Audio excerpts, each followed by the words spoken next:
Today we are in the Malaga Cathedral. Rachel and Jessica, we participated in the 7 words meditation.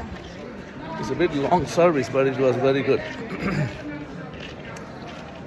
Father, forgive them as they don't know what they are doing. That's quite an interesting verse. Forgiveness as strength. Forgiveness as a weapon against hatred. And forgiveness as a strong character. Father, forgive them, even in the context of ignorance, even in the context of righteousness being put on. Forgiveness is a strong counter-narrative that Jesus brings in on the cross. This is quite an interesting thought, even in many contexts, in Africa, Asia, and in Rwanda elsewhere. Just we find the forgiveness as something which is quite an interesting factor that has evolved to be a divine character, revealing God in human life, in human ways.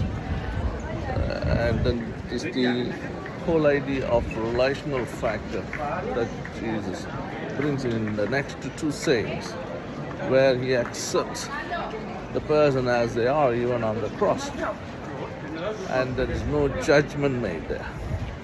When he turns to Jesus, and that is where the acceptance is sometimes hard in the social narrative when you have created a stereotypical image of others, whether Islamic phobia or anti-Semitism, everything that has developed into a world of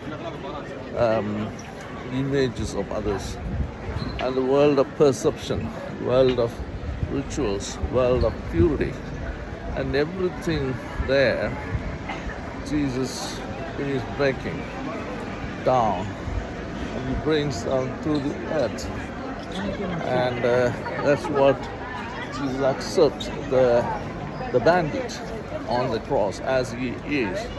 And we are still standing in front of the cathedral here, and so in that relationship, everything turned upside down.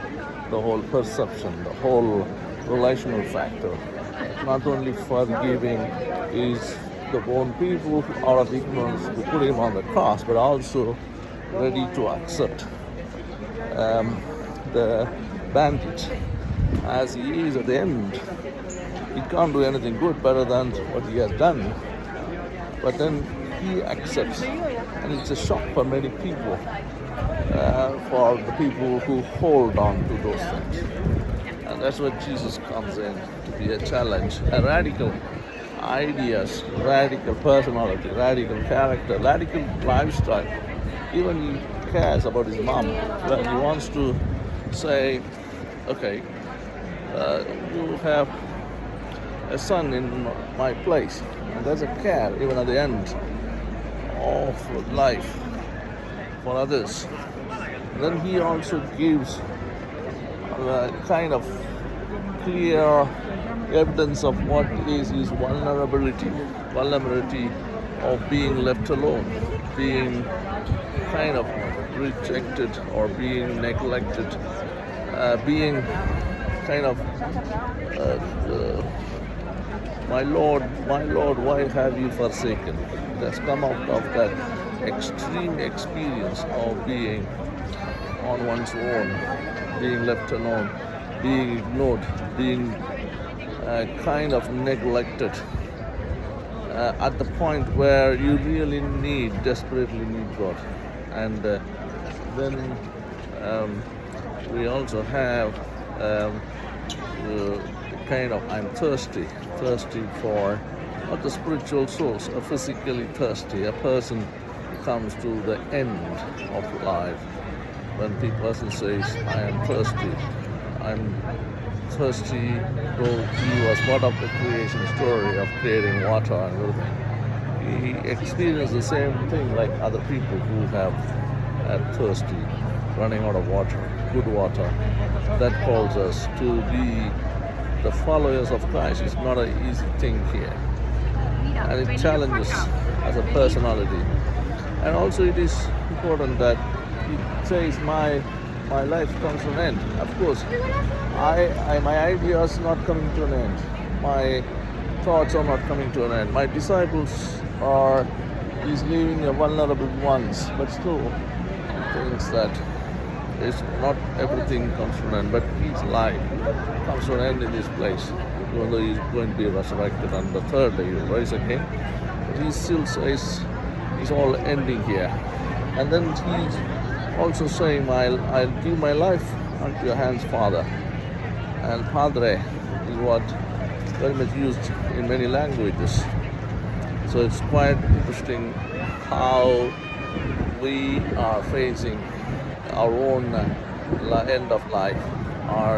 He's confident and his belief is very strong here in terms of life ending into the hands of God. These are some of the words he has said, and it's quite fascinating how the lifestyle of a person, the character and the ideas have changed the world, even on the cross. And I just reflect in front of Malaga Cathedral these days. Hope you have a lovely Good Friday, and discerning and reflecting how God calls you to be and how to follow Christ. And it's not easy as such, but at the same time, Jesus sets as some kind of lifestyle character that we can consider imitating, and thereby we can bring that divine aspect of every human being into our lifestyle and character and reveal that into other people's lives. And that's a quite interesting challenge for us today.